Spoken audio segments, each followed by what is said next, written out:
Good morning to one and all. In this particular class, we are going to revise a few topics under computer networks. If time permit, I will complete the 2 units today. So we'll start from basic concept, right?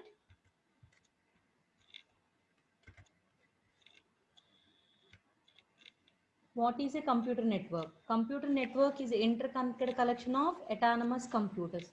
So what is the purpose of connecting the computers together?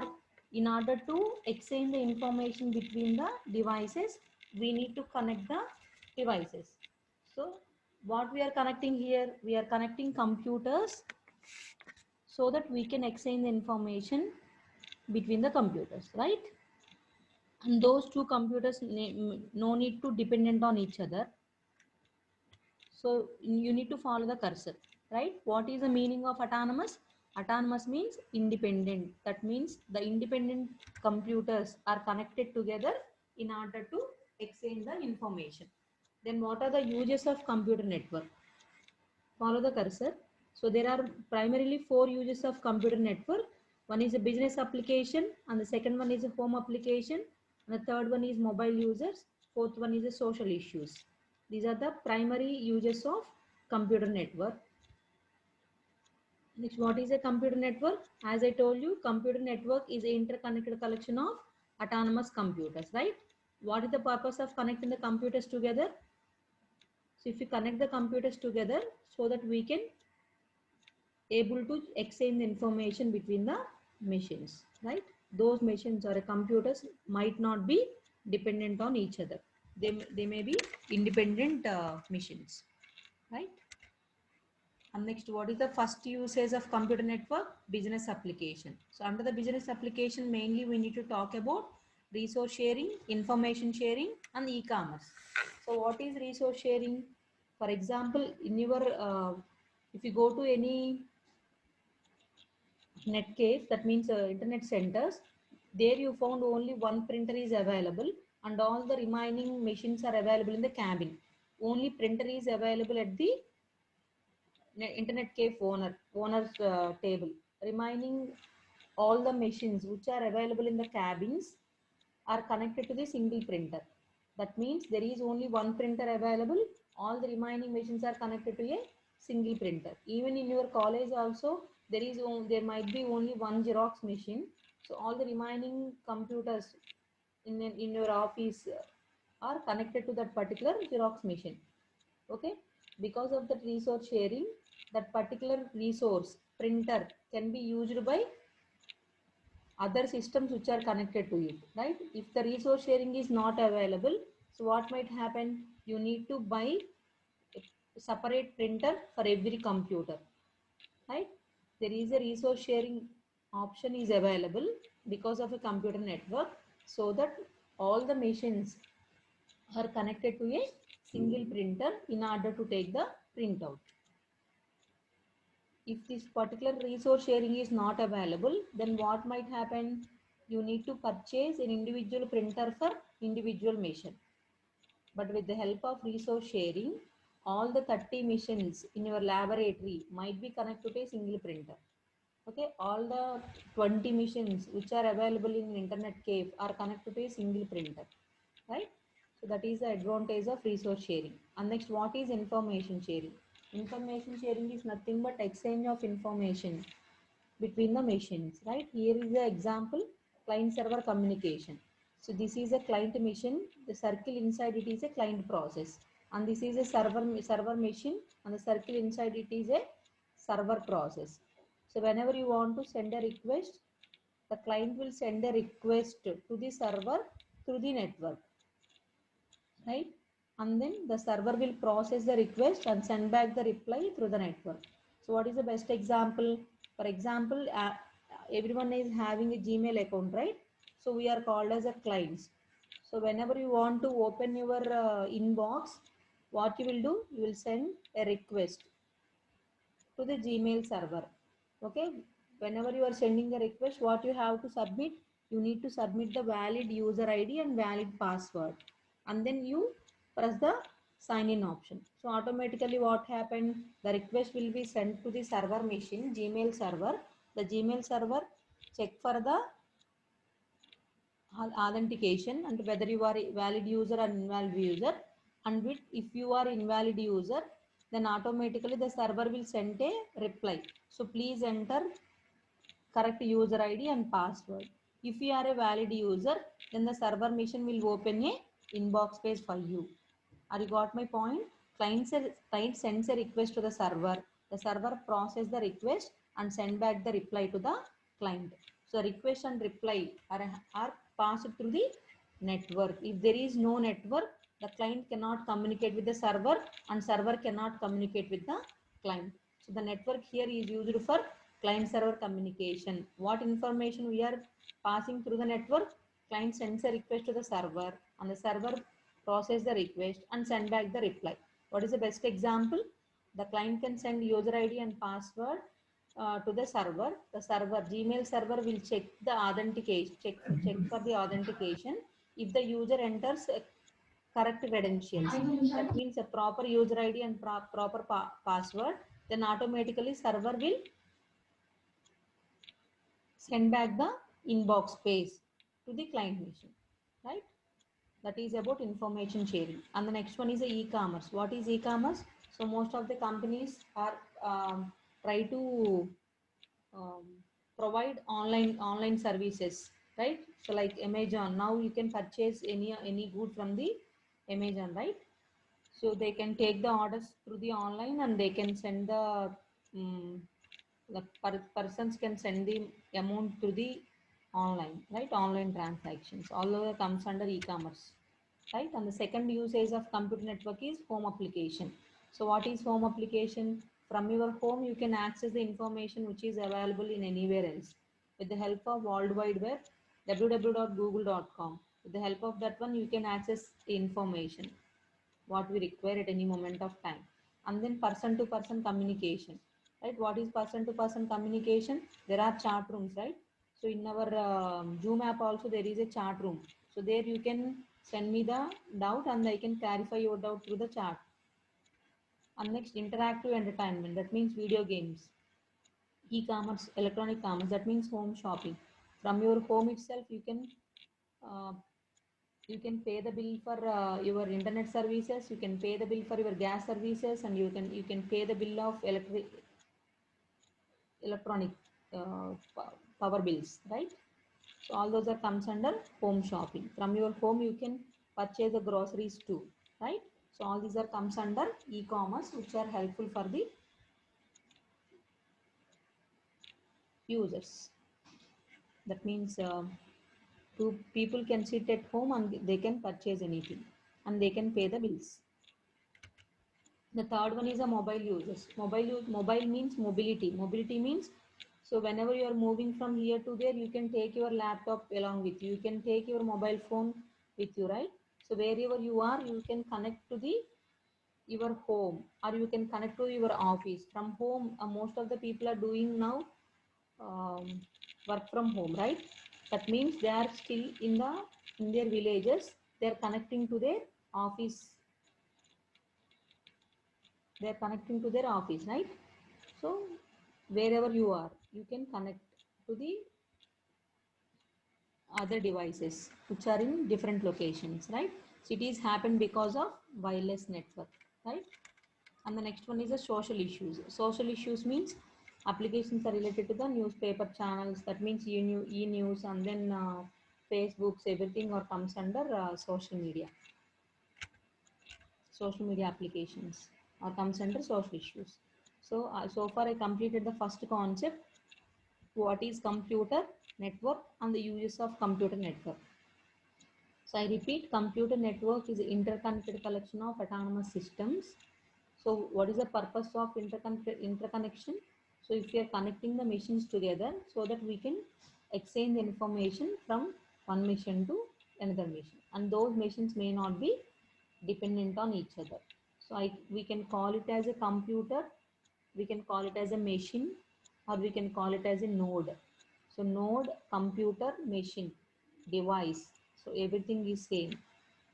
So no need to confuse, right? Uses of computer network. So there are 4 uses of computer network. Business applications. Under the business applications, you need to talk about resource sharing, So let me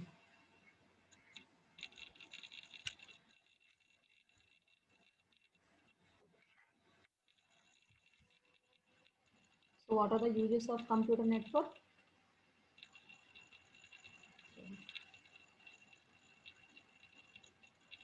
What are the uses of computer network?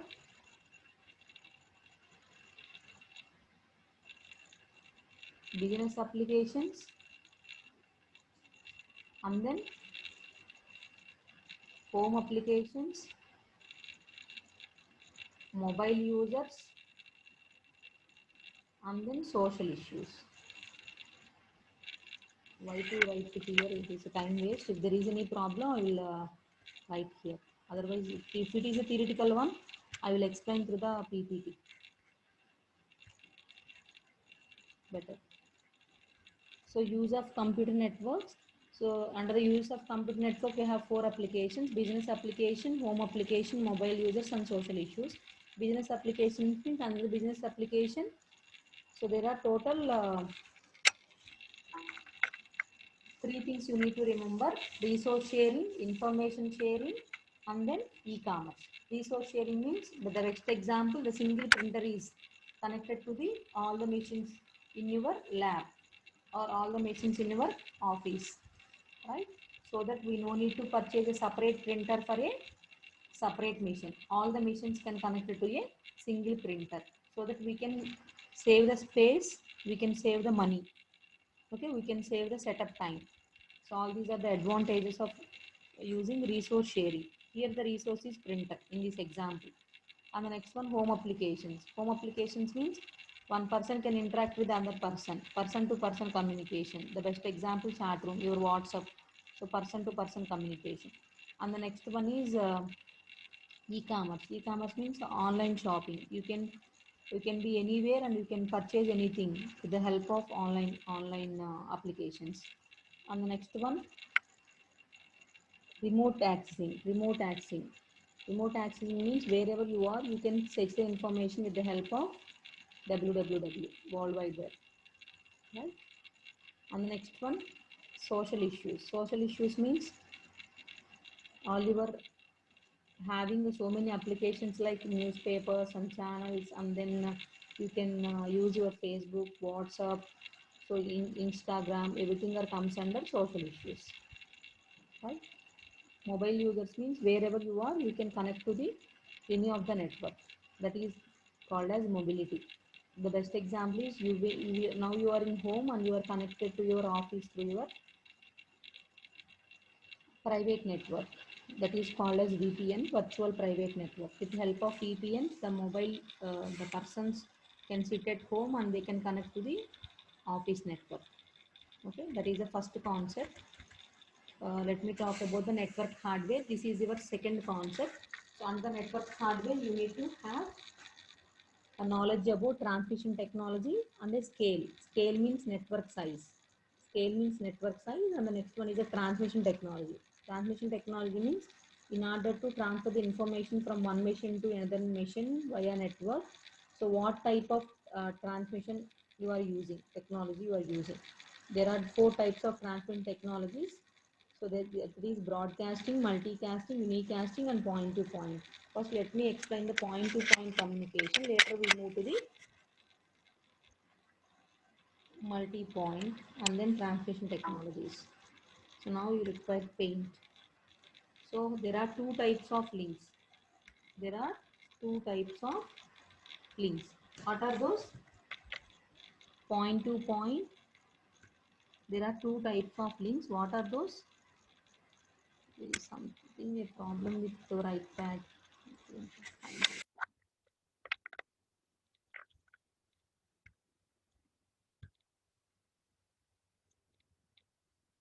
What happened to this device? Let me check, ma.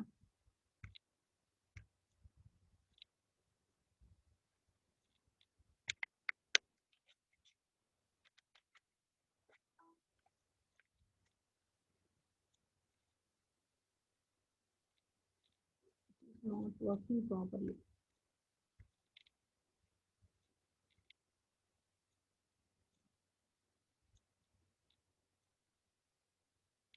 Yes, it is working now.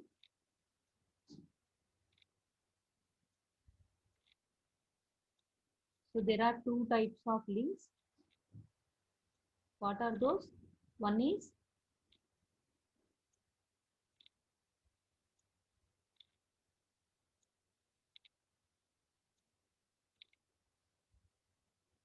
point to point, and the next one is,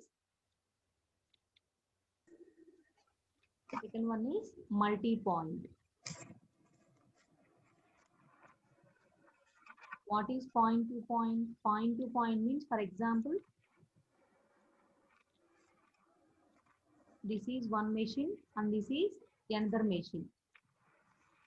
The source machine and the destination machine. So this particular machine is connected to this particular machine, and there is a link between the two machines. So this is called as point to point. Point to point means there is a dedicated link. There is a dedicated link between the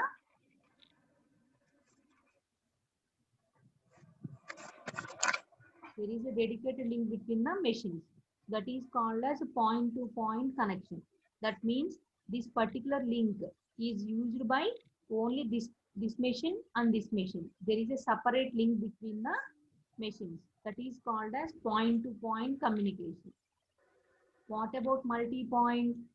It is a link, and the link will be used by different machines.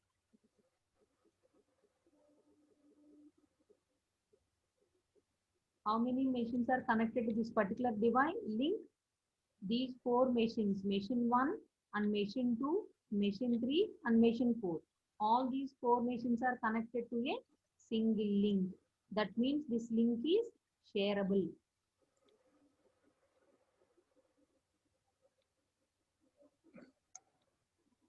This link is shareable. This is called as multi-point, right? So this is a point to point. What is point to point? There is a dedicated link. There is a dedicated link, right? That link is connected to the only two machines. Only two machines can be connected to the link. Okay? Here, there is a link, and the link is used by the many number of machines. Machine 1, machine 2, and machine 3, and machine 4. All these four machines are using the connecting to the or connecting to the same link, right? That means here the link is shareable.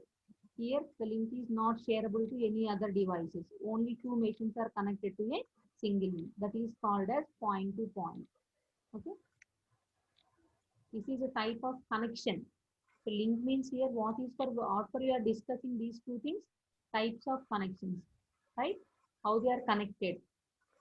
Here in this particular example, the link is connected to only two devices. Here the link is shared by multiple machines. So it is multi-point, it is a point to point, right? And the next one what we need to discuss is transmission technology.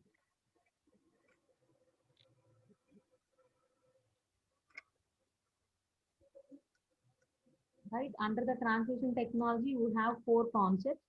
The first one is a broadcasting.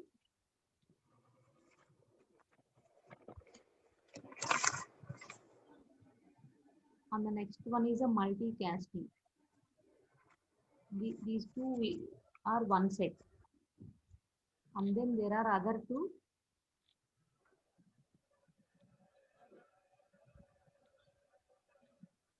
Point to point, and then unicasting. Right? So what is broadcasting and multicasting? Broadcasting means one to all. One to all. Remember this one. And next to multicasting means one to many. Unicasting means one to one. Point to point means one to one via intermediate nodes.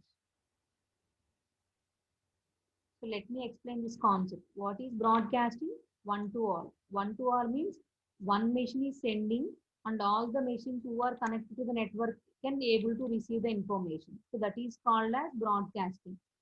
Are you got my point? So now I am broadcasting the lecture. That means all for all the students, not for a particular student, right? Now I am giving lecture to all of you who are connected to the Zoom app, right? That means my intention is whatever the information delivered to you, that information will be received by all the persons who are connecting to the Zoom app, right? That is called as one to all. One node to all nodes.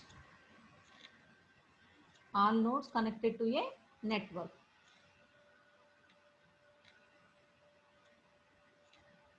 right? So that is the thing. Whereas what is multicasting? Multicasting means one to many. What is one to many? One to many means, so like for example, in your WhatsApp, there is a WhatsApp group, right? Whenever you send a message, the particular message is delivered to the people who are in that particular group, not for everyone in your contact list. Only that particular message is sent to few members, not all. So that is called as multicasting. So multicasting is a variation of broadcasting. Okay. So what is multicasting? One to many. One to many means one node to many nodes which are connected to a network. Okay. The best example is your WhatsApp group. So whenever you send a message, that message will deliver to only a people who are in that particular group, not everyone in your contact list. Okay. And the next one is a unique casting. What is unique casting? Unique casting means one to one. That means there is only one sender, and whatever the information sent by the sender will be received by the receiver only. That means there is no intermediate node present in this particular communication. Only one to one communication. Sender will send the information and it is received by the receiver only. So then it is called as unique casting, right? Only sender and receiver communication. What is about point to point?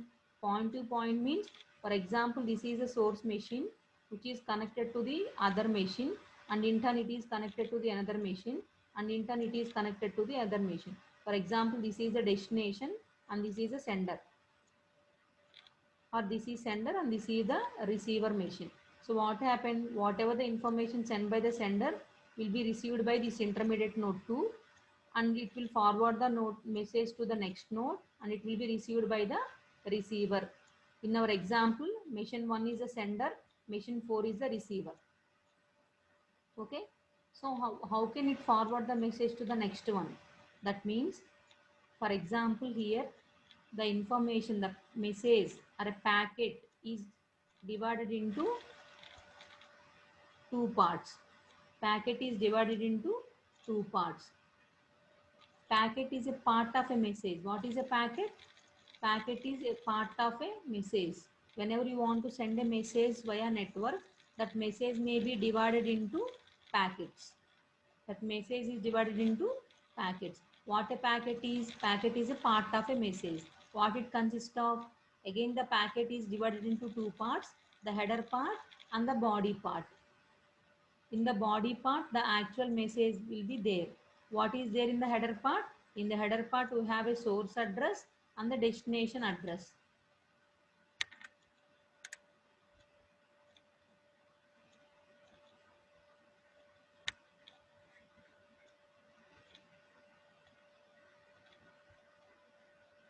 Wait a second. What happened?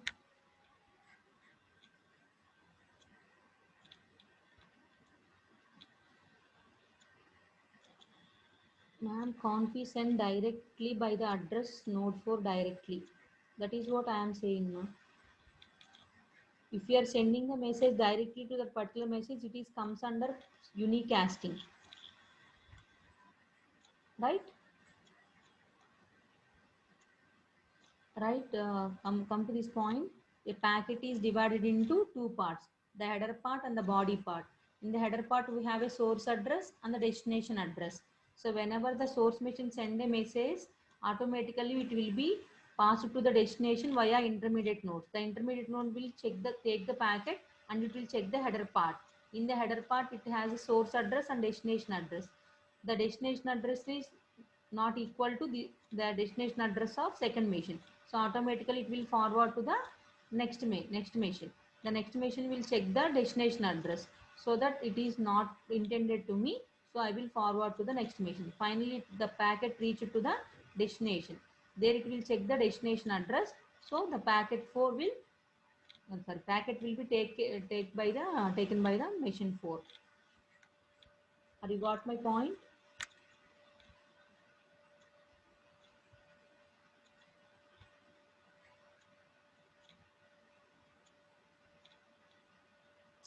Sorry. Okay. Right. So far we completed two things, that is under the network hardware. First we need to talk about the connections. There are two types of connections. One is a point to point and the second one is a multi point. Point to point means there is a dedicated link, very important word, dedicated link between the two devices, and the only two devices are connected to that particular link. And next, what is multi point?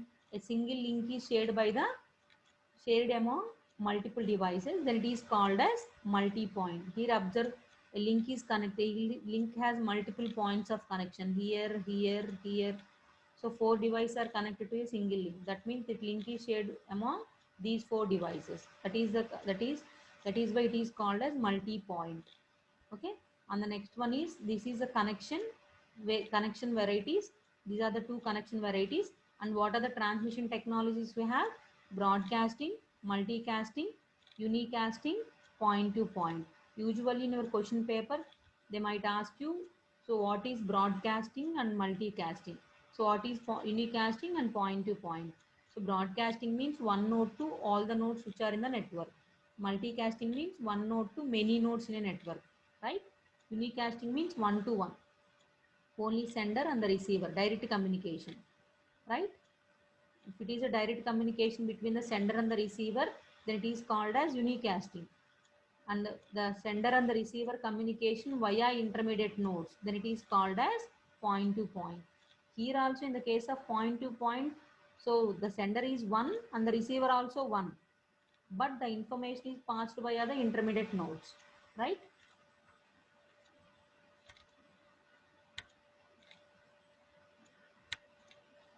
Anyways, one more point is, how can we know whether the particular message is a broadcast message or a multicast message?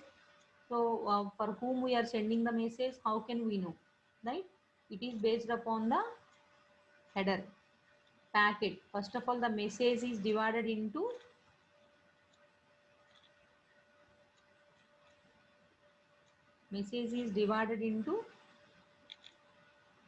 packets. Now what is a packet? Packet is a part of a message. A packet is divided into two parts.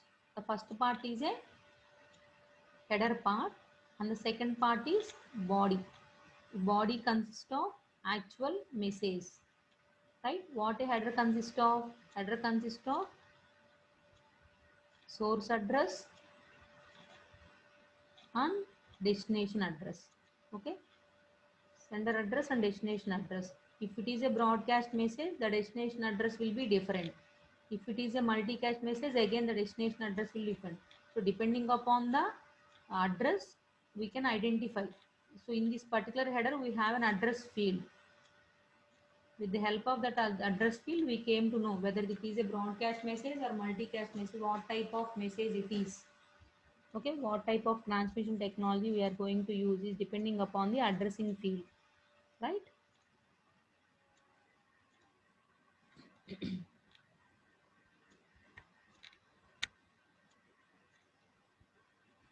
Do you have any doubts now?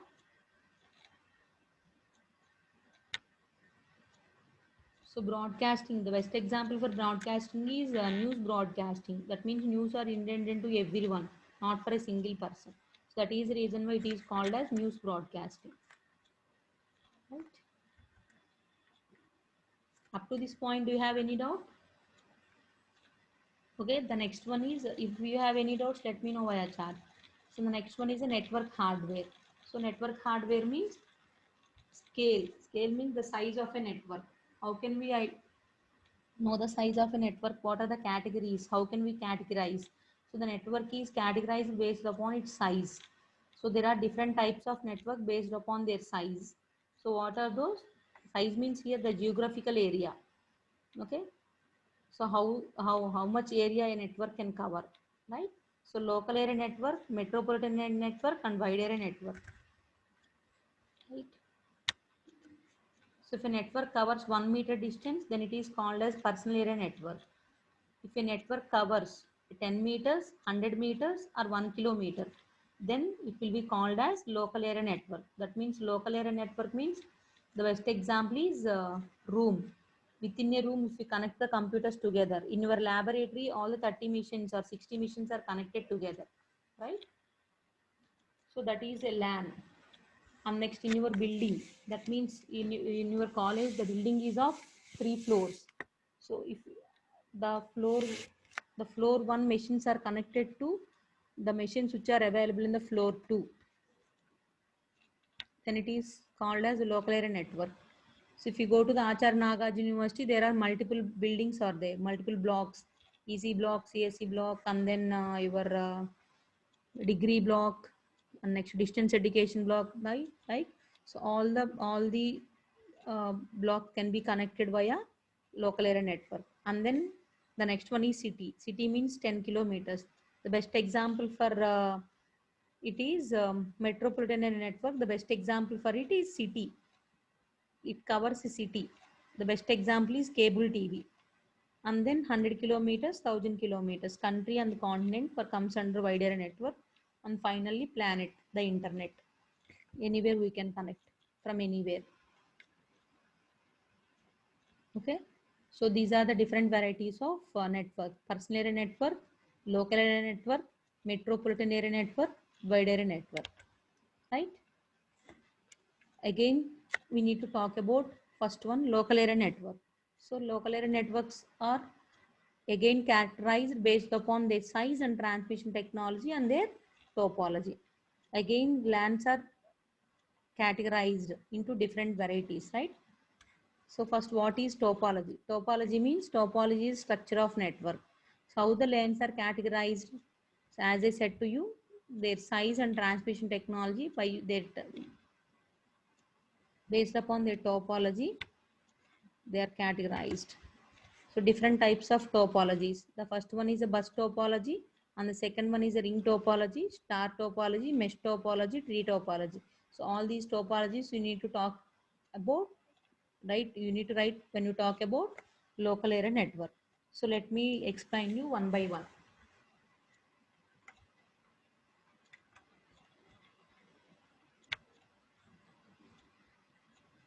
So after the transmission technology and types of connection, so we need to talk about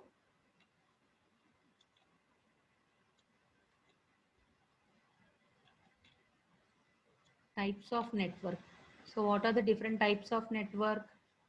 Local area network, and then metropolitan area network, and then wide area network. So these are the networks we need to talk about. Okay.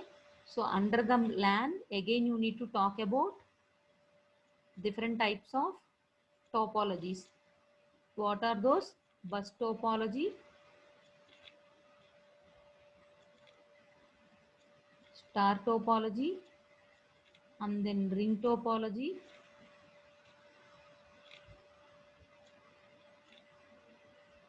mesh topology, and then tree, right? So what is bus topology? Bus topology means, first of all, what is topology? What is topology? Topology means structure of a network. How the network structure look like, how they are configured.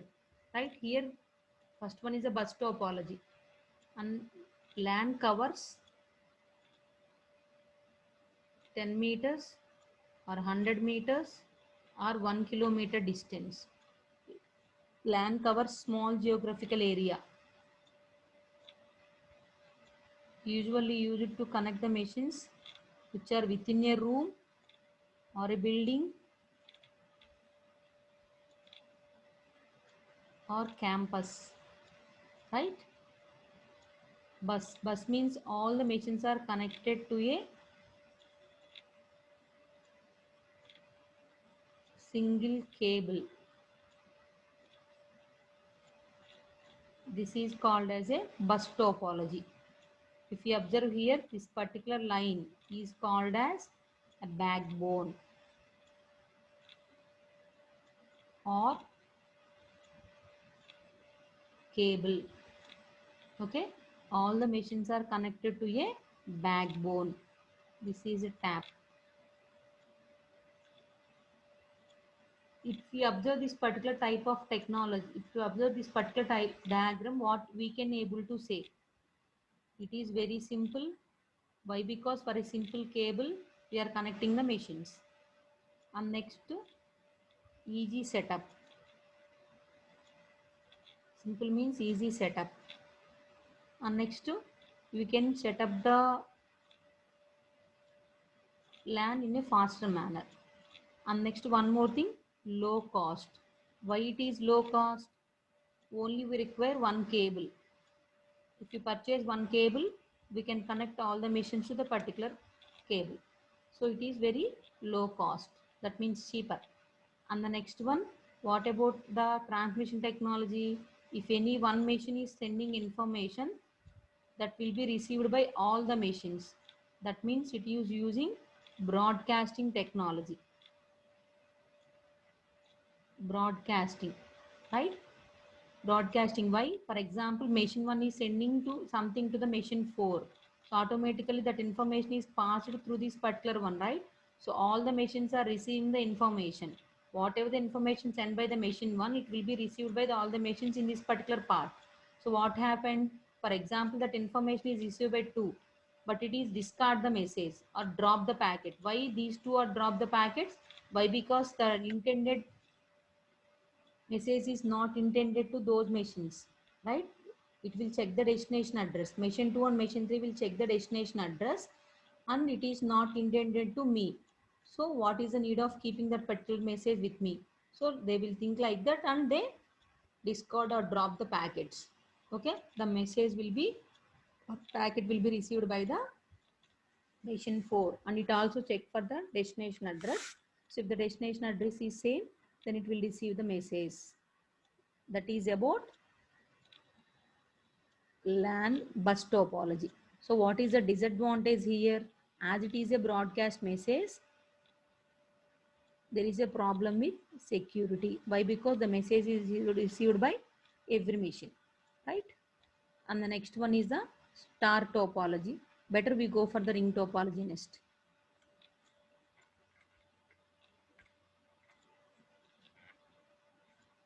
And the next topology is ring topology. So what is ring topology? Here all the machines are connected using a cable similar to the bus topology.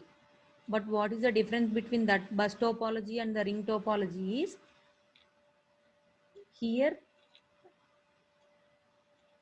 whenever you want to send a message, we can send a message in this particular direction only, right? We cannot send in this direction. That means unidirectional. Okay, unidirectional. And next, one more point. So like a bus topology, ring topology also we can set up easily.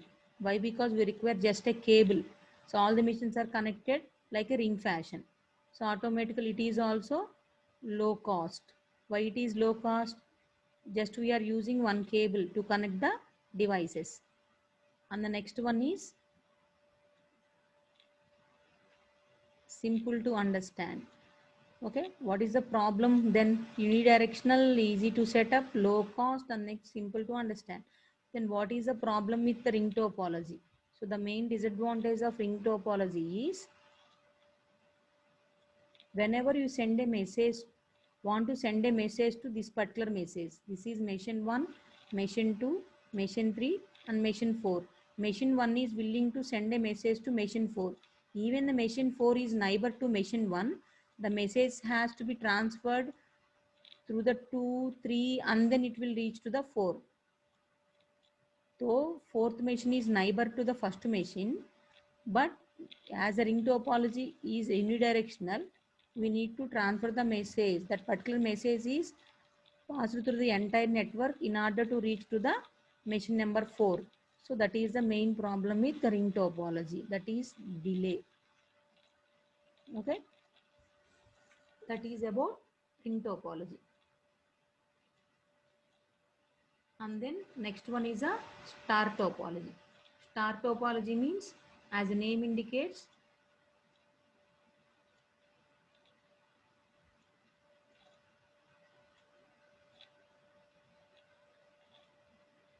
it is look like a star.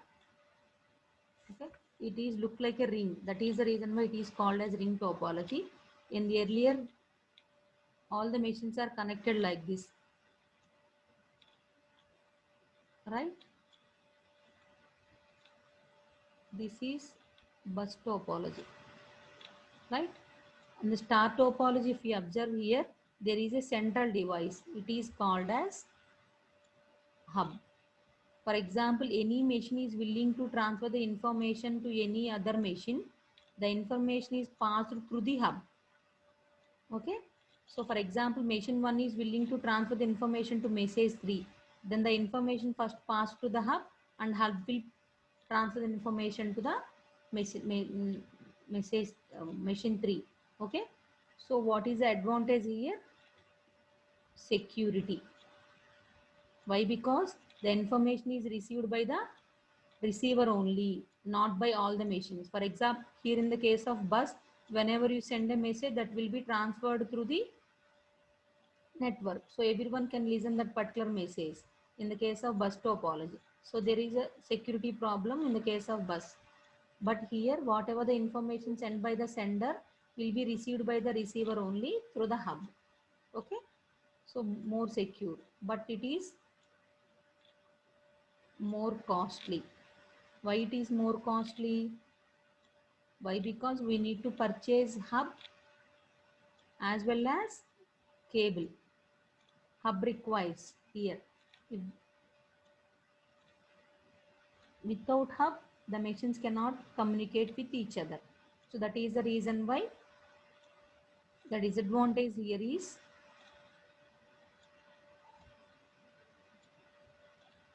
if hub fails, what happened? Entire network will fail. If a hub fail, then automatically the entire network will fail. Why? Because without a hub, a machine cannot communicate with the any other machine in a network. So that is the disadvantage of star topology. What is the second disadvantage?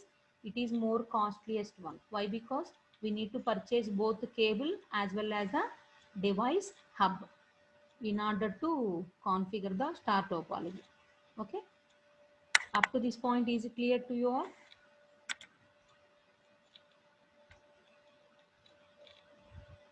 Next, one more thing here. For example, if there is any connection failure, for example, there is a problem at this particular point. So the remaining portion, there will be the remaining portion will be worked in a proper manner. Even if there is a cut at the network, so the remaining part, this particular machine can able to send the message to the other machine. So let me explain with the new diagram. For example, in the bus topology, so all the machines are connected to the bus, right?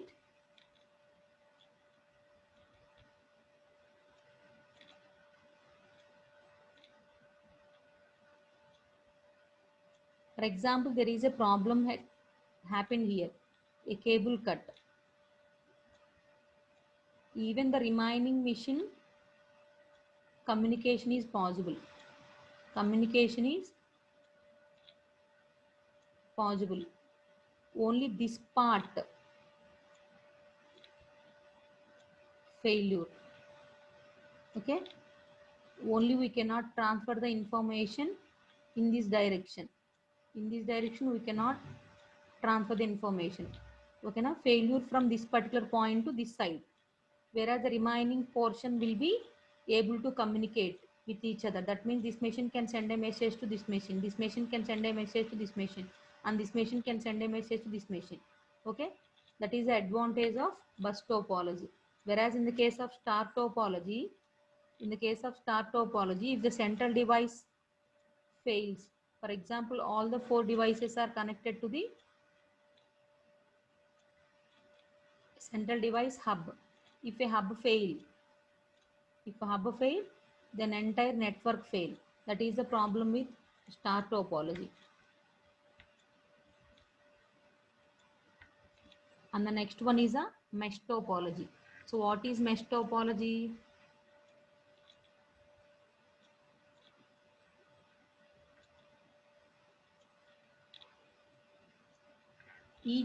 Try to observe the diagram. Each and every machine is connected to the all the remaining machines of a network. For example, here in this particular example, we have 5 nodes. So the first node is connected to the all the remaining 4 nodes, and the second node is also connected to the all the remaining nodes of a network, and the third node is also connected to the all the nodes of a network, and the fourth node is also connected to the all the nodes of a network.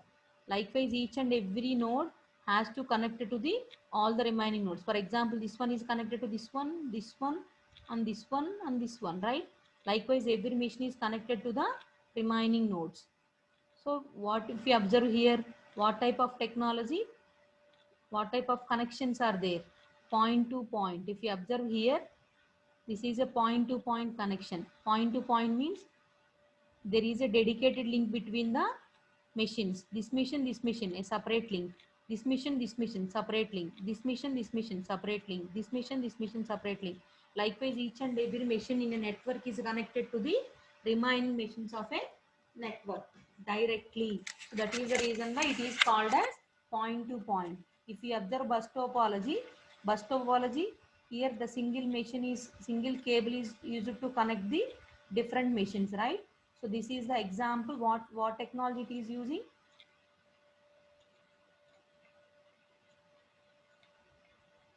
Multi-point. Why it is multi-point? So bus using multi-point. Why? Because the single cable is there. For that cable, multiple machines are connected. That means this particular link is shared among these machines. Whereas in the case of mesh topology,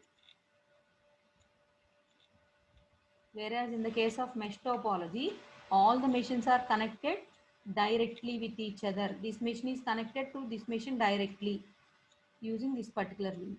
This machine is connected to this one directly. This machine is connected to this one directly. This machine is connected to this one directly.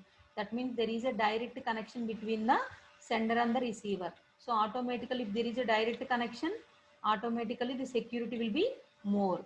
Why? Because there is no intermediate nodes. And next, what are the second advantage? If as it is a direct communication, we can send the information in a faster manner. So speed of communication is better when compared to remaining topologies. Okay. Then what are the disadvantages? So far we have some advantages, like we can transfer the information in a fast manner. The security is also more because each and every device is connected to the other device directly. So most of you are consider it as a star topology, as it look like a star, but it is a mesh topology. Okay. And next, what is the disadvantage?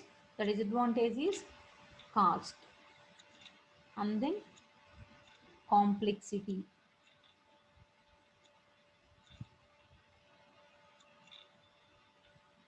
That means setup complexity. Why? Because here in this particular diagram, we have only 5 nodes. In order to connect these 5 nodes, how many number of cables we require? See how more number of cables we require to connect the machines. If there are 1000 number of nodes in a network, so automatically each and every node need to connect it to the remaining 999 nodes of a network.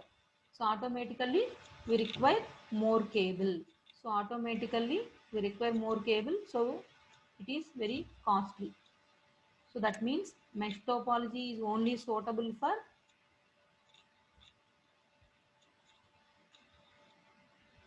small network. If the network size increases, automatically the complexity and cost of a mesh topology will be more. That is the problem with mesh topology. Okay.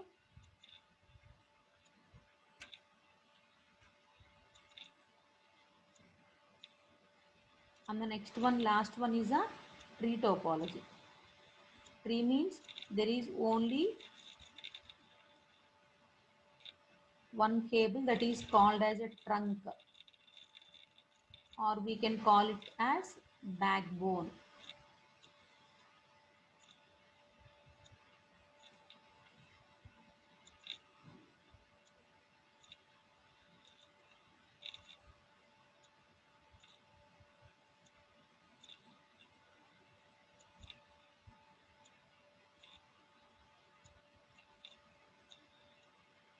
That means for one link we are connected to the, here we are connecting star topology, here also we are connecting star topology. It is look like a tree, right?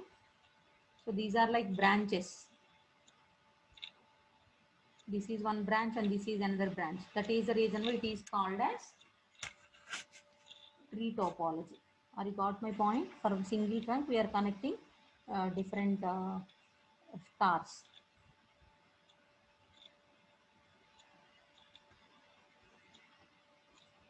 This is about topology. Do you have any doubts till now? Let me know via chat. And the next one is a metropolitan area network. What is metropolitan area network? In the case of metropolitan network, so if you observe here, from the internet, the information will be sent to the head end. That means, for example, it is a cable TV owner's place. From there, all the information is passed to the set-up boxes which are near to your home. For every street, there is a set-up box. Here one setup box, here one setup box. From the setup box, the cable is connected to the homes. That means there is a single home from the head to your setup box, and for example it is a cable TV operator home. So from the cable TV operator there is a link to your colony setup box. This is colony setup box. So for every street there is a setup box. From their setup box, that it is connected to the each and every home in the lane. Okay, so this is called as metropolitan area network. So metropolitan area network covers city means the best example is cable TV. And the next one is a wide area network. As the name indicates, wide area network, but it covers large geographical area. So in the case of wide area network, so this is one LAN, this is one LAN, this is one LAN, and this is another LAN. All these four LANs are connected to form a wide area network. How these LANs are connected? So these LANs are connected via a subnet. What is a subnet? Subnet is a combination of routers and transmission lines. Subnet is a combination of routers and transmission lines. This line is a transmission line and the circle is called as rotor. Okay. For example, LAN 1, this machine is willing to transfer the information to this machine. So automatically the information is passed to a rotor. Rotor will take the incoming packet and forward it to the destination via the proper outgoing line. That means the rotor may choose this particular direction to transfer the information, or the router may choose this direction to transfer the information. Okay, what is a subnet? Very important question. This particular circle is a subnet. What is a subnet? Subnet is a combination of routers and transmission lines. These are the lines, transmission lines and routers. The combination of router and transmission line is called as a subnet. So with the help of subnet, information is passed from one machine in one LAN to the another machine in another LAN. So observe here. So this is a sending host. Whenever the information is sent, what I told you, For example, observe the cursor. This machine is willing to transfer the information to this machine. This is in one LAN and this is another LAN. How the information is passed by a subnet. Look, just look this. This is the sending host and the receiving host. What is the sending host? This one is the sending host and this is the receiving host. Okay. Whenever the sender sends the information, these are the packets. So packets are transferring to the router. Then in order to transfer to this particular machine, there are two ways, right? A to B, B to D, D to E, and then destination machine. Or A to C, C to E, and then destination machine. So this is the router. What the router will do? Router will take the packet from the source, incoming packet from the source machine, and it forward to the destination via proper outgoing line. Why it is called as proper outgoing line? Here the router A is connected to B as well as router A is connected to C. That means neighbors for A is B and C. But the router A will decide which direction I need to forward the packets to the destination. That means the router is an intelligent device. It has a capability of identifying the best path. How the router can identify the best path? So in the router is a device. In it there is a software called as routing algorithm. So based upon the routing algorithm, the router will take the decision and it forward the packet to the destination via proper outgoing line. So what is a router? Router will take the incoming packet. Router will take the incoming packet. Follow the cursor. Router will take the incoming packet and forward it to the destination via proper outgoing line. And if you observe here, store and forward. What is store and forward?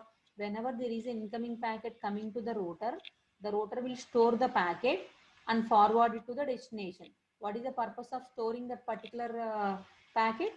That means the router will store the packet until the packet is received by the destination. Okay, router will take a copy of that particular packet and forward 569. What is your problem? So router will take the incoming packet and forward it to the destination. While forwarding the packet to the destination, the router A will store the packet in its buffer and forward it to the destination. What is the need of storing it? For example, due to the while transmitting the packet from source to destination, so the packet might drop somewhere during the communication because of some transmission errors. At that time, the router will have to retransmit the packet again. So for that purpose, the router will store the packet and forward it to the destination. So for example, if there is any problem with the packet transmission, the router will again forward the packet to the destination. Because of that reason, the router will store the packet. Store the packet. Where it will store the packet? The router will store the packet in its buffer and then forward to the destination. So if it is forwarded to the destination without any problem, so the router will remove the packet from the buffer. If there is any problem of transmission, then the router will take the packet from the buffer and forward the packet to the destination once again. So the router has a technology called as mechanism. Router follows one mechanism called store and forward. Store and forward.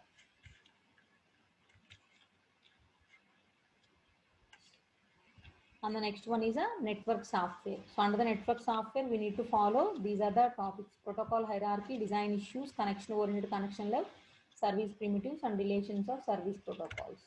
Let me go through it individually. So first one is a protocol hierarchy. So under the protocol hierarchy, if you observe here, there are 5 layers. Follow the cursor. So these are the 5 layers. So in this particular diagram, you need to worry about only 3 points. Okay. Host 1, sender, maybe. Host 2, receiver. Okay. So sender and receiver, these are the machines which are willing to communicate with each other. So host 1, layer 5, need to connect to the host to layer 5 in order to communicate with each other. These two machines are agree upon some rules. Those are called as protocols. Protocol is nothing but agreement between the communication parties. Protocol is an agreement between the communication party. Okay, this is layer 5 protocol, layer 4, layer 3 and layer 2, layer 1 protocol. Okay, and then what about the interface? Interface is used to flow, interface is used to flow, that means communicate between the layers within a host. For example, in the host 1, each and every below layer provides services to the above layer. For example, layer 1 provides services to layer 2. Layer 2 is providing service to layer 3. Layer 3 is providing service to layer 4. Layer 4 is providing service to layer 5. Each and every below layer provides service to the above layer. Interface used for used as an intermediate mediator between the below layer and above layer anamata. So the layer 4 will provide the services to layer 5 via layer 4 by 5 interface. That is the thing. Each and every below layer provides services to the above layer through the interface. The interface is here the mediator. Interface used for that purpose. Okay. Flow between 4 and 5, 3 and 4, 2 and 3, and 1 and 2. So that is the reason why the lower layer provides services to the above layer. That is the reason why it is 1 by 2 interface, 2 by 3 interface, 3 by 4 interface, and 4 by 4 interface. The same thing here. So here we have a 5 layers. So message when information is passed from top layer to bottom layer. The information is passed from top layer to bottom layer. Okay, this is information flow. The message, M means message. Whenever the message coming from 5th layer to 4th layer, automatically the header 4, as it is a layer 4, header 4 will be added to the particular message and it will be sent to the next layer. So the next layer, the entire message is divided into 2 parts, message 1 and message 2. As it is a layer 3 header is added to that particular message, header 3 and header 3, and then it will be passed to the layer 2. In the layer 2 header as well as a trailer. Very important point. In the layer 2 we have header as well as a trailer. As I told you earlier, each and every message has 2 parts, header part and a body part. Okay, so here the information exchange starts from here, sender side. So message is forwarded from 5th layer to 4th layer. In the 4th layer header will be added and it will be forwarded to the 3rd layer. In the 3rd layer, header 3, and the entire message is divided into 2 parts, and then it will be passed to layer 2. In the layer 2, we need to add header as well as a trailer, and then from a layer 1, the information is passed from source machine to destination machine. Okay, whenever this information is forwarded from 2nd layer to 3rd layer, so whatever the header and trailer added to it is removed and it will be reached to layer 3 and it will be passed to layer 2. Here message 1 and message 2. Here we are dividing them into 2 parts. At the receiver end, again M1 and M2 will be added. So these two will be added and form like a message, and the header 3 will be removed and it will be reached to layer 4 at the receiver end. So at the layer 4 it will be forwarded to the layer 5. Whenever it reaches to layer 5, all the headers will be removed from the message, only message will be received by the receiver. So that is the thing. And next, design issues for the layer. So addressing, error control, flow control, multiplexing and routing. So addressing, in order to transfer the information, when there are multiple destinations, addressing is needed to identify a specific destination. And next, whenever you want to transfer the information may be one directional or two directional. And the next one is, in order to transfer the information, usually there is one connection, but internally the single connection is divided into 2 logical channels. One is for normal data and the second one is for urgent data. And the next one is the error control. So while we are transmitting the information, there is a chance of transmission errors. So in order to handle the errors, we require some error connecting and error detecting techniques. And the next one is flow control. Flow control means fast sender and the slow receiver. If I am sending the information in a faster manner, the receiver may not to receive the information. So at that time, the packets will be dropped at the receiver. Why? Because the receiver may not receive the information sent by the sender. So that is called as fast sender and slow receiver problem. As I told you, if it is a long message, the message will be deassembled and transmitted. At the end of the receiver, it will be again reassembled.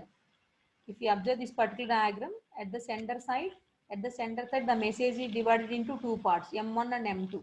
But at the receiver side, again M1 and M2 will be combined and form like a message. That means at the center side, we are dividing the message into parts.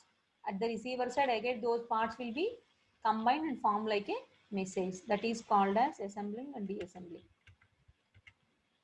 Okay, and the next one is a connection oriented and connectionless service. Up to this point, just you know the services and examples for it. In detail, we will discuss in the at the time of discussing network layer. We'll discuss the concept in detail. First of all, there are two types of services. One is a connection oriented service and the second one is the connectionless service. So connection oriented means, as the name indicates, there is a connection between sender and the receiver. Connectionless means there is a no cable between sender and the receiver. Connection oriented means there is a connection wire between the sender and the receiver. Connectionless means there is no cable in between the sender and the receiver. And next, the first three are the services under the connection oriented and the next three are service under the connectionless. What is the connection oriented? Connection oriented is a reliable service. Reliable means the transmission errors are very low in the case of connection oriented service. So usually connection oriented service is called as a reliable service and connectionless is unreliable. Reliable message stream. Reliable message stream means we are sending the message one after the other. Sequence of pages, the example, page by page. And then reliable byte stream. Reliable byte stream means we are sending the information byte by byte. And remote login means I am sitting in front of a computer. So I am connecting to it. So I am called as a normal user. I am sitting here in front of one computer and I am trying to connect to the computer which is available in other block. That means I am trying to access the information which is available in some other machine, which is somewhere else remotely. So when I try to log into that particular machine, I am called as a remote user. Such type of login is called as remote login. And the next one is an unreliable connection. The best example is digitized voice. So whenever transmitting information, there is a transmission error. Disturbance is there now. That is the reason why it is called as unreliable connection. And the next one is unreliable datagram. Example is junk mail. Datagram. Junk mail means there is no wire between your machine to your friend's machine, right? Whenever sending a mail, so there is no connection between your wire between your computer Gmail and your friend computer, right? There is no wire. So electronic junk mail is the best example for connectionless unreliable datagram. And next, acknowledged datagram means registered mail. That means whenever you are sending a mail, you will get back the reply that your message will be received by such person. That is called as register mail. Acknowledgement will be there. After you send a mail, message sent. It will be received by that particular person. Guarantee delivery. That is called as acknowledged datagram. And the next one is a request reply. That is a database query. You are sending a request to the database and database server will process the request and send back the result to you. That is called as a request reply. And then service primitives. Service primitive means you need to understand the client server communication. Directly I will move to this one. So these five are the service primitives: listen, connect, receive, send, disconnect. I will explain you with the help of a paint.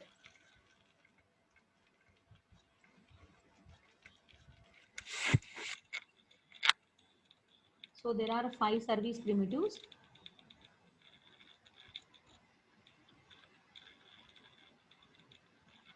Server machine and the client machine. So initially client process, this is a server process. This is a server machine and this is a client machine. So initially the server is waiting for the client request. Waiting for the client request. So the server is in the listening mode. Listening mode means waiting for incoming request. Right? So whenever the server is waiting for the request, maybe client send a connection request. So whenever there is a connection request, automatically the server machine will be connected to the client machine. Connect request. Okay, whenever there is a connection request, server will accept the connection request of the client. So automatically what the client will do, client will send a request.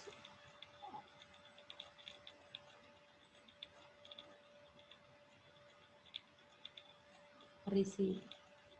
Or server can send the information, client can receive the information. At the last, disconnect request. Disconnect. After communication, disconnect request. The server will acknowledge the disconnect. Like that fashion, initially the server will listen for the client request. After listening, connection establishment. Once the connection establishment, in order to receive the information, the receiver has to wait. The receiver has to wait or block for the incoming message. Initially at the time of listen also, the server will wait or block for the incoming request. Incoming request. The server will listen for the client request. After the client will send the connection request. After the connection establishment, the receiver has to wait for the incoming message. After that, he may got the message. Send means send a message. After the sending and receiving is over, then what the next one? Disconnect. Okay. So listen, connect, receive, send, disconnect. These are the service primitives.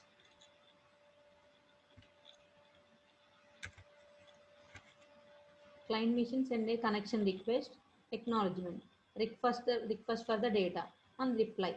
After that, disconnect. So these are the service primitives used for the client server communication. And the next one, what is the relationship between a service and a protocol? What is a service? Very important question. Service is nothing but set of primitives or operations. As I already told you, the lower layer always provides some services to the above layer. What is a protocol? Protocol means a set of rules or agreement between the communication parties. I already told you lower layer is always a service provider, upper layer is always a service user. So protocol is used for implementation, but service is not used for the implementation. What is a service? Service is a set of operations that a layer is provided to the other layer above it. That means the lower layer is a service provider, the upper layer is a service user. What is a protocol? Protocol is an agreement or set of rules used between the communication parties. So based upon the protocols, the communication is possible between the sender and the receiver. As I told you, for example, it is a layer K. Layer K will provide services to layer K plus 1 and layer K minus 1 will provide the service to layer K. So this is an interface. This is an interface. This is an interface. Through the interface, the lower layer provides services to the above layer. And what is this one? Protocol. So this is a sender machine and this is the receiver machine. A protocol is an agreement between the communication parties. And the next one is a OSA reference model. So what is OSA reference model? What is OSA reference model? So OSA means open system interconnection. Open system interconnection. So it is also called as ISO OSI. I will expand the screen. So it is also called as ISO OSI, International Standard Organization Open System Interconnection. If the systems are open for the connection, automatically they are able to exchange the information. OSA model has 7 layers. So there are some principles in the OSA layer. As there are 7 layers, each and every layer need to maintain some abstraction. That means only needed information need to be highlighted. Unneeded information need to be hidden from the user. And next, each layer should perform some functionality. And next, each layer should have some protocols. And next, there should be a layer boundaries. There should not any information leak in between the layers. And the number of layers need to be minimum, and as required, that many number of layers need to be there in the model, reference model. So these are the principles in operating OSI, ISO OSI. Okay, ISO OSI means International Standard Organization Open System Interconnection. And next, what are the layers? There are 7 layers in the operating open system interconnection model. So there are some principles. There should be minimum required layers, and next the layers should not be more, or the layer should not be less. Required number of layers need to be there in the reference model, and each layer has some functionality. Each layer has to maintain some um, protocols, and next there should be some level of abstraction, and there should not be any information leakage in between the layers. So this is the OSI reference model. There are 7 layers in the OSI reference model, as I told you earlier. So application layer, presentation layer, session, transport, network layer, data link layer, and the physical layer. And then here in the receiver side also we have 7 layers.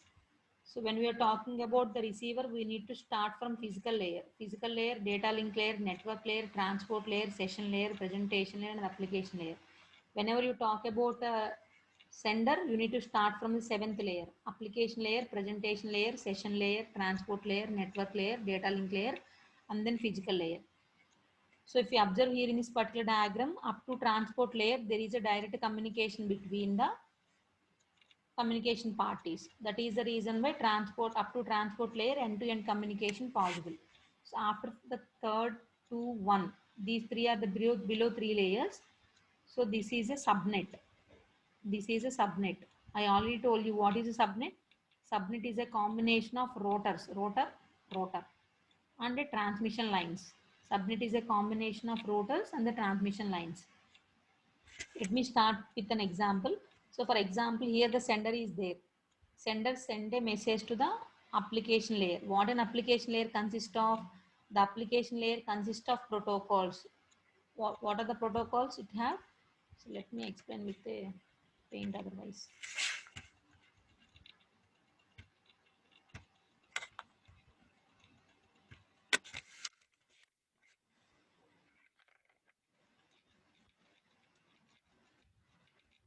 The first layer is the application layer.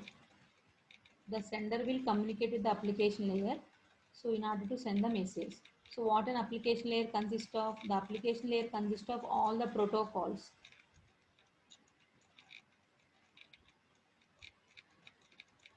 HTTP, FTP, like all the protocols at the application layer. So from the application layer, the message is forward to the presentation layer. Message is forward to the presentation layer. So what the presentation layer responsibilities? The responsibility of presentation layer is encoding / decoding, or the presentation layer is used for compression, uncompress the message, or the presentation is responsible for syntax checking or semantics, meaning semantics. Okay, the presentation is responsible for syntax and semantics, or compress or uncompress the message, encoding or decoding the message. After that, the message is transferred to the session layer. So what the session layer will do? Session layer is responsible for session establishment.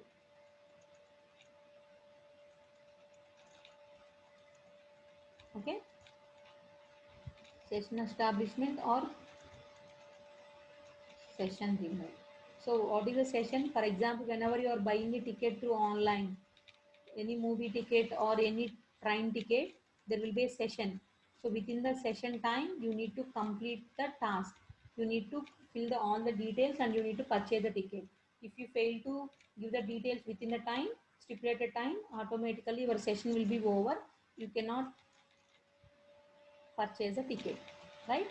So that is called as a session establishment. Like that, for every communication there is a session establishment between the sender and the receiver. So within the time, the sender will able to communicate with the receiver.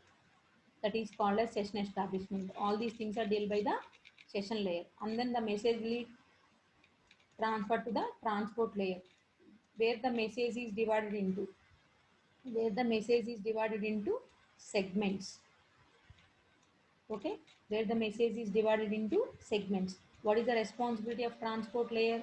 So transport layer is responsible for end-to-end communication, and then it is responsible for flow control, right? Flow control means fast sender and the slow receiver. Okay, and then what the segments are transferred to network layer. Okay, so once it is transferred to the network layer, these segments are divided into packets. Okay, what is the responsibility of network layer? Addressing, that means source address and the destination address. So addressing is used to uniquely identify the destination in a network. Okay, as there are many number of nodes in a network, address is used to identify a node in a network. And then routing, multiplexing. Multiplexing is an advantage transport layer, sorry. Addressing, routing, and then congestion control. Okay, so all these are the responsibility of network layer, and then that packet is forwarded to the data link layer. These packets are divided into frames. As I told you, when you are talking about the data link layer, when you talk about header as well as a trailer, that means for a packet it is divided into header and then frame and then trailer. Okay, let me draw on it.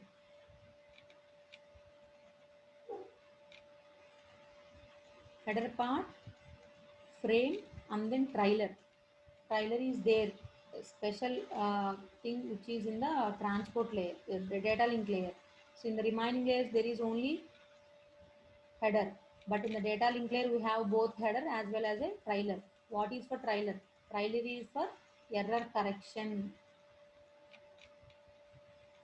Okay, and then when we move to the physical layer, these frames are divided into bits. Those bits are converted like signal, and then they are passed to the receiver physical layer. So these bits are transferred to data link layer. So here frames and then network layer.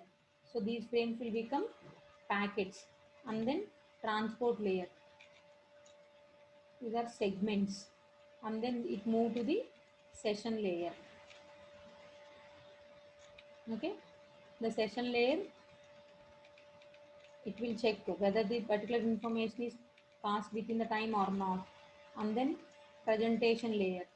Presentation layer means if the message is encoded here, decoding will happen here. If it is compressed here, uncompressed is happened here. After that it will move to the application layer. Above the application layer there are the receiver. That means information is transferred from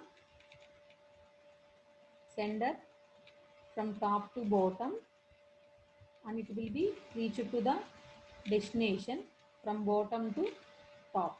Like that communication is happened between the sender and the receiver. Okay, so these are the each and every layer responsibilities.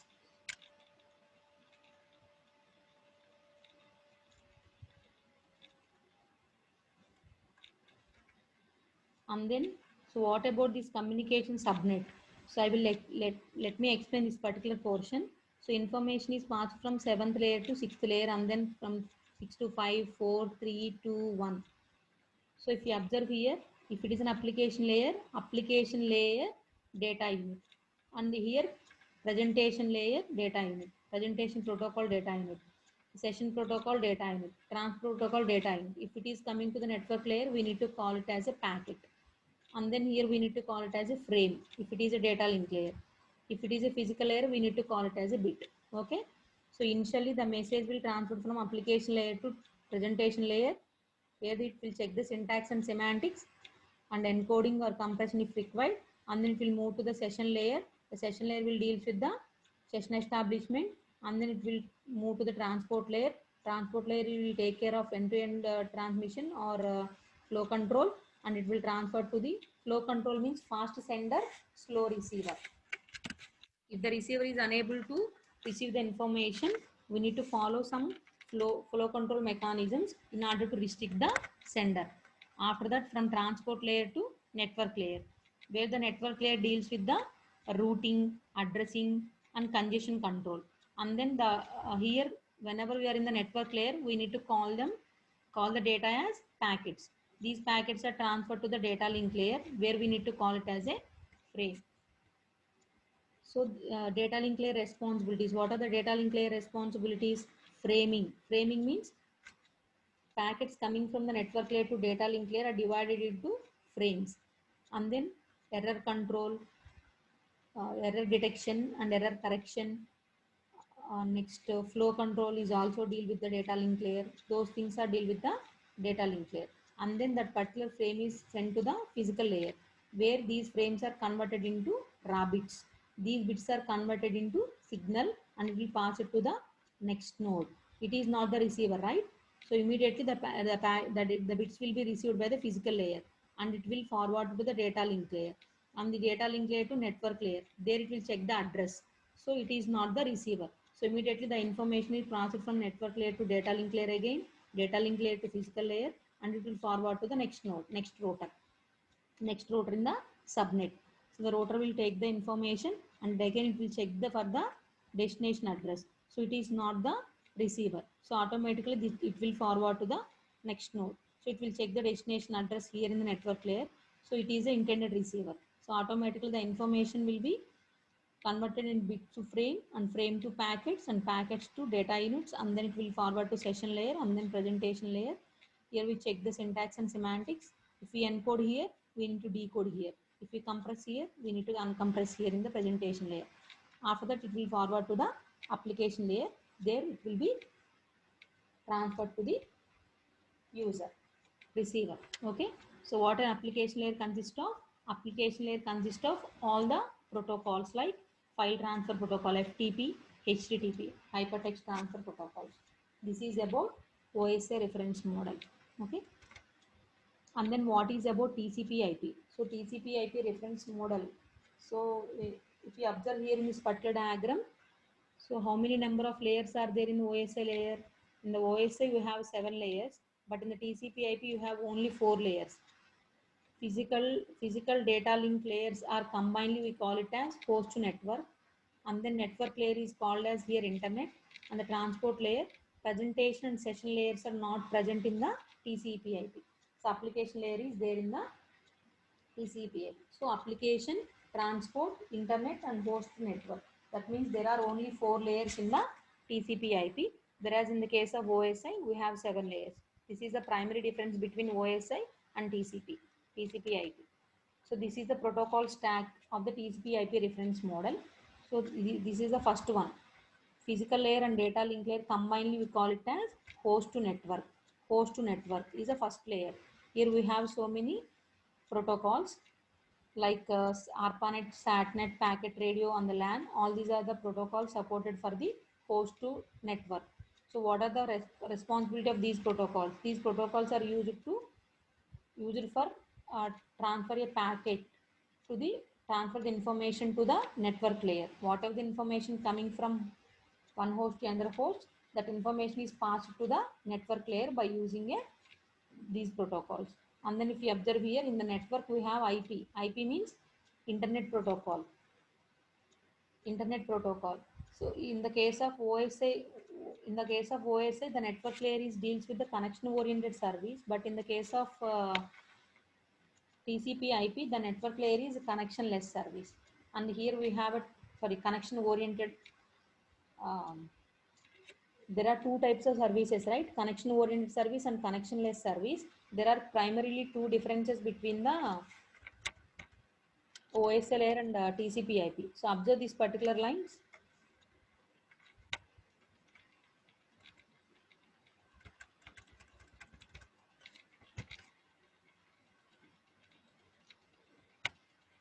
So the primary difference already told you.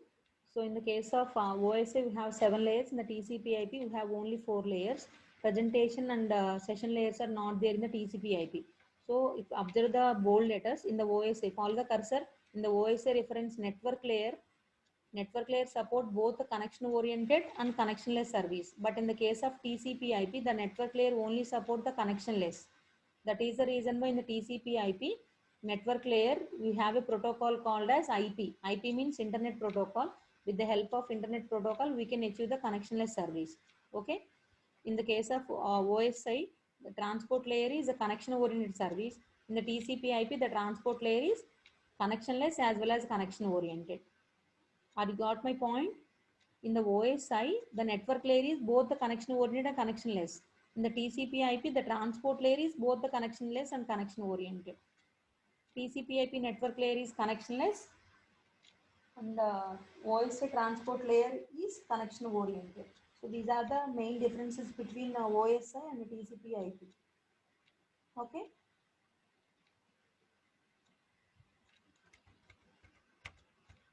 As I told you, the network layer in the TCP IP is connectionless. Because of that reason, here we have IP.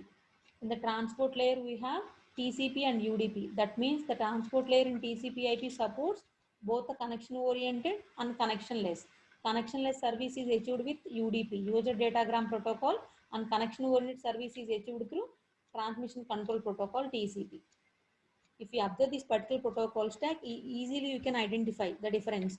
Transport layer, how many number of protocols we have? 2 numbers. What are those? Transmission control protocol and user datagram protocol. Transmission control protocol is for connection oriented service, and UDP. UDP means user datagram protocol. It is for connectionless service.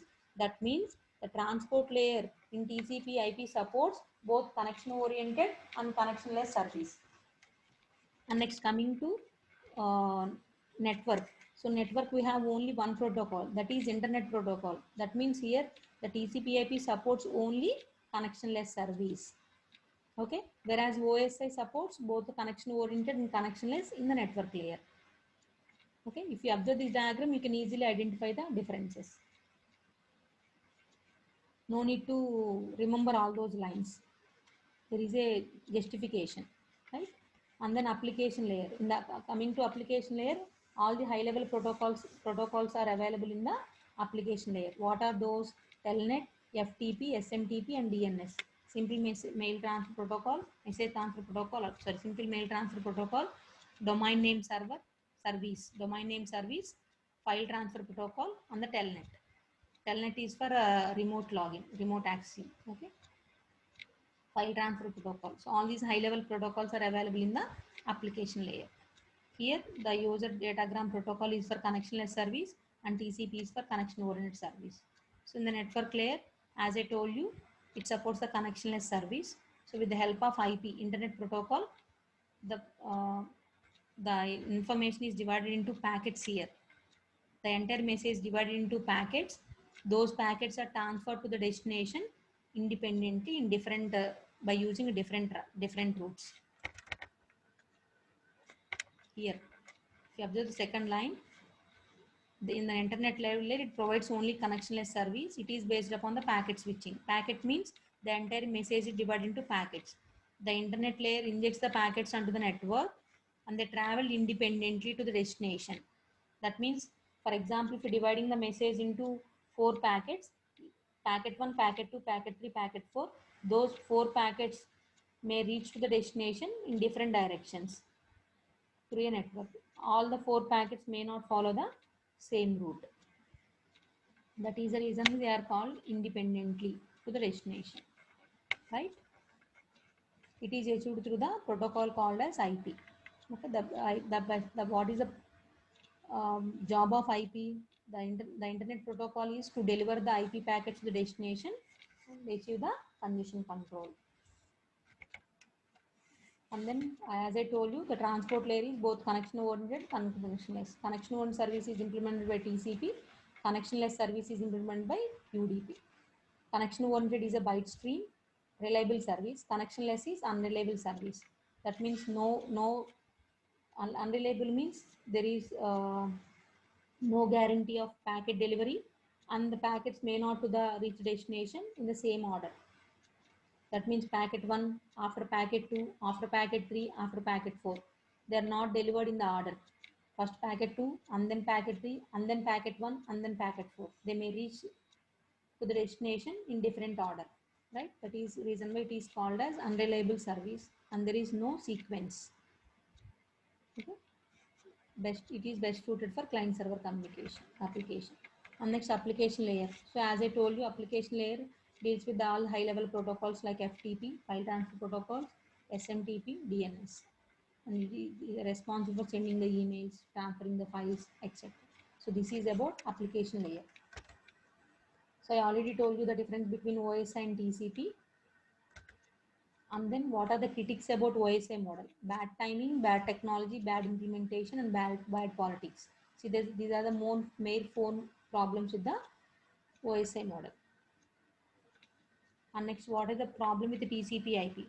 In the TCP IP, the concepts of services, interfaces, protocols are not clearly distinguished. And next, TCP IP model, not general, is poorly suited and describing to the protocol stack other than TCP IP. Usually OSI, TCP IP is best suited for the internet. Okay, well, first OSI was invented and then TCP IP. So TCP is mainly concentrate on protocol. That is the reason why in the diagram also we have in each and every layer there are separate protocols. So mainly TCP is concentrated on a protocol stack, right? So these are the points under TCP IP. And then coming to internet, this is not there in your syllabus, but you need to know. Okay, so internet is cover large geographical area. There are totally four varieties like LAN, MAN, WAN, and then the internet. So internet covers a planet. Okay, internet is a combination of LANs, MANs, and WANs. So internet is a network of network. Internet is a network of network. So what are the applications of internet? So with the help of internet, you can send an email and you can broadcast the news and remote login. For example, the person will be in one position and the machine is there in some other network. So uh, mm, from this particular place to some other place, you can connect to the machine and you can access the machine remotely. Such a type of login is called as remote login, and such type of user is called as remote user. And then file transfer. So with the help of internet, we can send a file from source machine to the destination machine by using a protocol called as FTP, file transfer protocol. You can send an article or you can send a database or other information. Okay. So this is end of your first unit. So still we have a 10 minutes of time. So do you have any doubts? Let me know.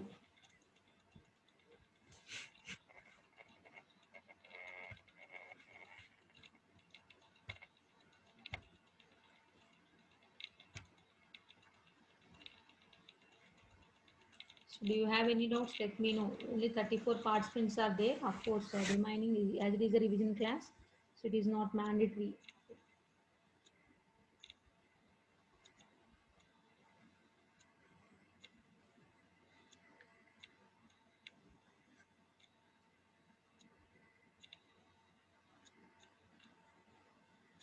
Do you have any doubts? Let me know.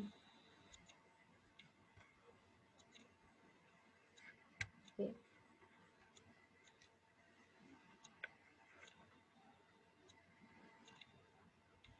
In the first unit, we have covered what is computer network and computer network uses. And then we have covered network hardware. Under the network hardware, we need to talk about types of connections. And the type of connections, you have two things. point to point, and then multi-point. Of the types of connection, we have types of transmission technologies.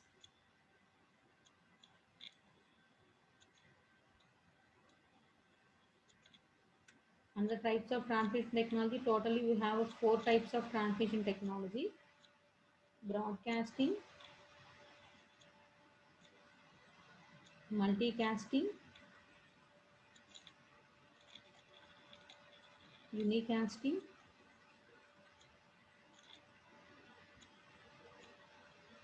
point to point. So the next topic under the network hardware is scale. That means size of a network. So the network is categorized into different types: LAN, MAN, WAN. Again, under the LAN, you need to talk about different types of topologies: bus topology, star topology, ring topology, and then mesh topology, tree topology. So after that, under the MAN, we need to cover the city. MAN covers the city distance. So we need to talk about the cable TV. That means from satellite, it will be come to the head end. From the head end, the, from the cable operator office, it will be set to the junction box.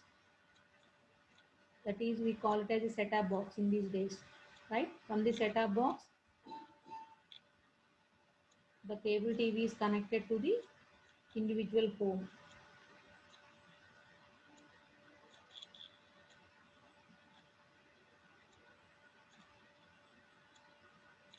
Right? So this is about MAN. And the next one is a wide area network. Under the wide area network, you need to talk about subnet. Okay, subnet is used to connect the LANs. To the subnet, we can connect to the different LANs. And then we need to talk about store and forward mechanism.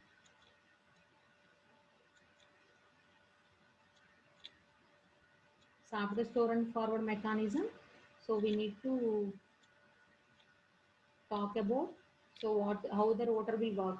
How the router will work to transfer the packets from source to destination. So this is about network hardware. And then the next concept, this is the second concept, 1, 2. After that,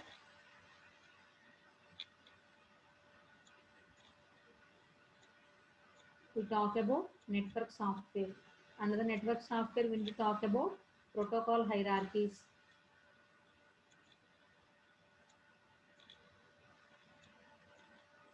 Protocol hierarchy. And then we need to talk about service primitives.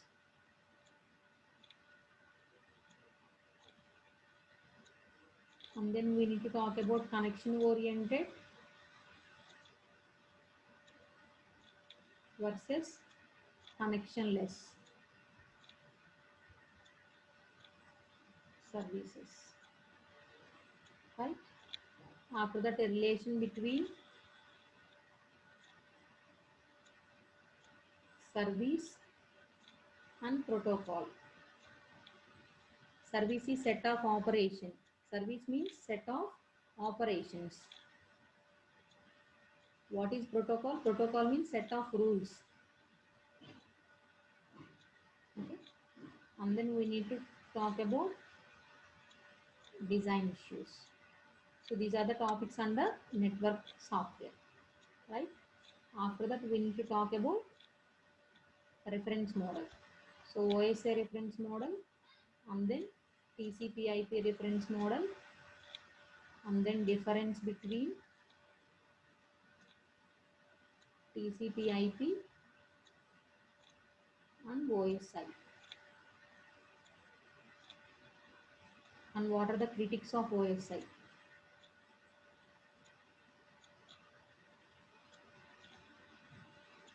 And then we need to talk about internet. What is internet? Internet is a network of network, and it is a combination of LANs, WANs, MANs. And then what are the Applications of internet.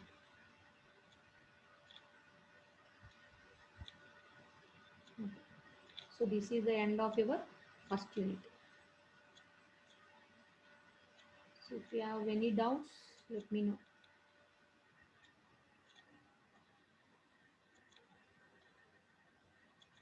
Okay. So we need to differentiate the OSI and TCP with the help of diagram. OSI has 7 layers, but TCP IP has only 4 layers. The differences are important. Okay. So try to read and understand the differences. And the OSI 7 layers, each layer has its own functionality. 7 layers are there na, in the OSI, like presentation layer to physical layer. Presentation and then application layer, presentation layer, session layer, transport layer, and network layer, data link layer, and then physical layer. 7, 6, 5, 4, 3, 2, 1. Each and every layer has some functionalities. Okay, you need to identify those functionalities. You need to try to understand those functionalities. For able to understand those functionalities, you can write the same in the examination. Okay, I think you don't have any doubts. I will wind up the session for today. We'll discuss tomorrow. Second unit. Okay, tomorrow I will start the data link layer. Okay, thank you.